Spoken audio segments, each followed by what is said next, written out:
The Young and the Restless Spoilers. Welcome back to our channel, besties. Today is a spectacularly chaotic day, and we are absolutely living for the drama unfolding right before our eyes. Grab your emotional support iced coffees because we are diving deep into the madness today. You guys, I am deceased. Stop what you are doing. I am literally shaking. Wait, we need to talk about this now. I am literally filming this while I'm running errands, dodging shopping carts in the Target parking lot, because I just had to jump on here and vent. My brain is physically vibrating from the sheer audacity of what we are witnessing on The Young and the Restless right now. We're not just watching this show, we are invested. I am personally offended by the absolute cinematic mayhem that is currently destroying the Abbott family.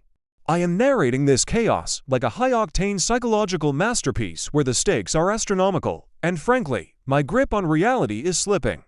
This situation is now my entire personality, and I am not okay. Wait, backtrack for a second. I missed a step.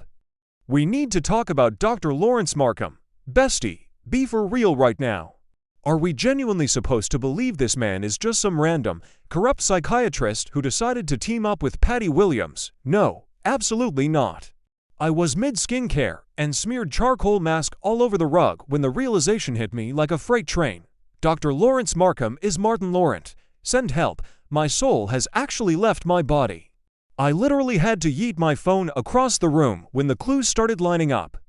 The name alone, Lawrence Markham, Martin Laurent. It is giving major anagram, sound alike, identity theft realness, and don't even get me started on the vibes because the vibes are straight up demonic. Oh, hold on, I should have mentioned this earlier, but Traci Abbott knew it first. Traci is an actual angel on earth, her intuition is unmatched, and when she bumped into Dr. Markham at the park while he was taking Patty's dirty money, she got the immediate creeps. Traci looked at this man, and her internal alarms went off. She felt violently unsettled, which is honestly so unhinged, but Traci knows evil when she sees it. She has survived too much in Genoa City to ignore a bad vibe. She literally pressed Patty against a wall, metaphorically speaking, and dragged the truth out of her, but even Traci doesn't realize just how deep this twisted rabbit hole goes. Let's talk about the absolute mess that is Diane Jenkins Abbott's current living situation. Diane has been missing for weeks, and she finally wakes up in this bizarre barred room that looks like a tragic Pinterest board of psychological torture. And what does she find on the bookshelf? Books written by Dr. Alan Laurent. I am hyperventilating right now. Why would a random doctor have a shrine to Alan Laurent in his creepy hostage room? Did I say that yet?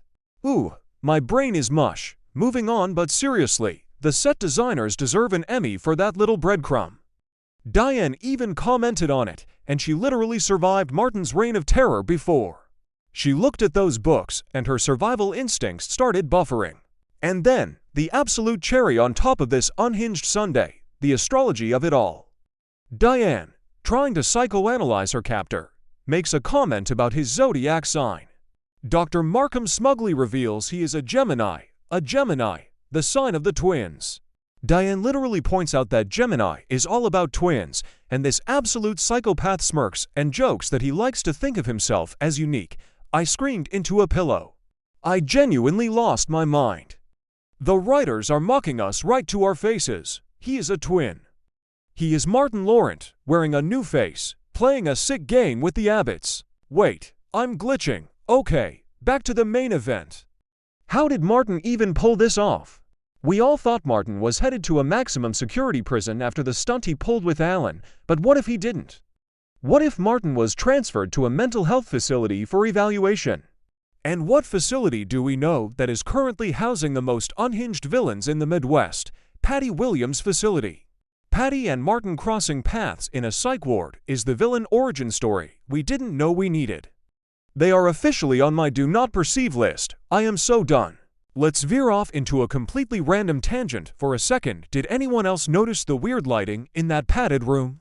It's giving very much fluorescent nightmare, and I just feel like, if you're going to hold someone hostage, you could at least invest in some warm-toned lamps. It's just poor hospitality.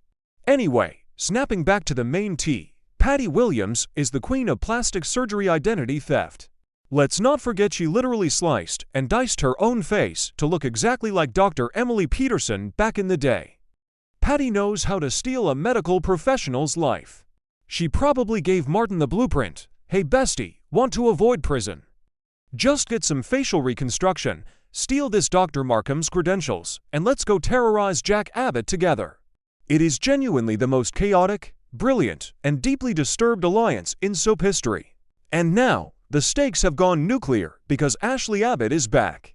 Ashley was living her best, unbothered life in Paris, eating croissants and avoiding her family's endless drama, but she was forced to return to Genoa City.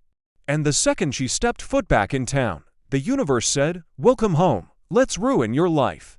Patty and this fake Dr. Markham knew that Ashley is a powerhouse, a fearless Abbott woman who will not back down. So, what do? They go straight for her Achilles heel. They bypass all logic and go straight to the most devastating option imaginable. They kidnapped Abby and Dominic. I am literally clutching my chest. I am too unwell to handle the gravity of these events. Patty and Markham snatched Ashley's daughter and her baby grandson and sent Ashley a photo of them in captivity. When Ashley saw that picture, the scream she let out, I felt it in my marrow. She had a primal, feral breakdown. You do not mess with an Abbott woman's child, and you definitely do not mess with her grandchild. I'm calling it. The villain arc is about to go nuclear. Ashley is going to burn Genoa City to the ground to get them back. This is where the ultimate team-up has to happen. Traci already has the puzzle pieces. She knows Markham is shady, she knows Patty is involved, and she knows Diane is trapped somewhere in his web. Now, Ashley is back, completely unhinged with maternal rage, and she is going to join forces with Traci. The Abbott sisters are about to form the most terrifying detective agency this town has ever seen. Traci has the intuition and the empathy to profile this psychopath, and Ashley has the ruthless, cold-blooded drive to execute his downfall. Imagine the psychological trauma when Ashley and Traci finally corner Dr. Markham and realize they are staring into the eyes of Martin Laurent. The sheer horror of realizing this monster, who already tortured their family and friends, has slithered his way back into their lives with a new face. It's a high-octane psychological masterpiece, and I am here for every single second of it. I want to see Ashley rip that metaphorical or literal mask off his face. I want Traci to read him for filth. And let's not forget Diane. Diane is currently locked in that room, but she is not a passive victim. She has survived being dead for a decade. She can survive a fake psychiatrist. Diane literally had a premonition, remembering Martin's downfall, and she is sitting in that room manifesting Markham's destruction. Manifesting a total dumpster fire by the next update, honestly. Diane is going to piece together the Alan Laurent books, the Gemini comment, and the sheer arrogance of this man, and she is going to realize exactly who has her locked up. The audacity of Martin to think he could just waltz back into town, slap on a name tag that says Dr. Lawrence Markham, and take on the entire Abbott dynasty is staggering. He really thought he ate, but he left crumbs everywhere. The books, the Zodiac jokes, the name. He is arrogant, and that arrogance is going to be his undoing. Ashley is going to weaponize her grief and terror over Abby and Dominic, and she is going to turn it into a lethal weapon. I am physically vibrating just thinking about the grand finale of this storyline. The confrontation is going to be cinematic. We are talking tear-streaked, screaming, absolute mayhem. Will Martin try to use Abby and Dominic as human shields? Will Patty turn on him when she realizes he's too crazy even for her? Will Diane break out of that room using nothing but a letter opener and her sheer willpower? I genuinely cannot sleep until I know. This specific betrayal, this specific level of psychological warfare, feels like a personal attack on my soul. I am so deep in the lore that I am dreaming about Alan Laurent's bibliography. Besties, we need to brace ourselves. The Abbott women are about to go to war. Traci's intuition, Ashley's wrath, and Diane's survival instincts are all converging on this one, fake doctor. Martin Laurent's days are numbered, and when that mask finally slips, it is going to be the most insane, world-ending tea ever spilled. I'm gonna go reapply my charcoal mask and scream into my pillow for another hour because I am officially unwell. Stay toxic, stay invested, and I will see you in the next update.